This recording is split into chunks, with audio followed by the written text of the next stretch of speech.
Pretty much, oh, probably a third of the way filled up, maybe a little bit less than half.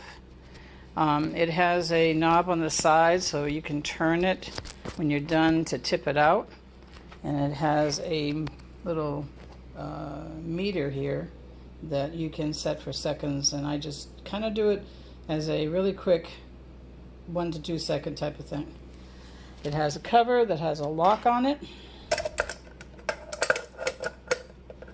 These handles come up and it slides in, and then you put the levers down. All right, here we go.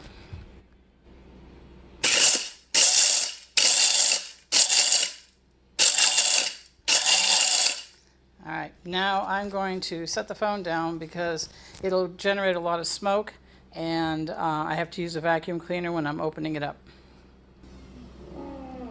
As you can see, I've got my mask on, so I apologize, but as you can see, it's pulverized quite a bit. I'm going to tip it and put it into my sifters. Okay, so here's coarse, which I'll probably go back in and do it again because there's a lot of still half-inch squares. This is medium, fine, very fine, and powder. So there you have it. Hope you enjoy.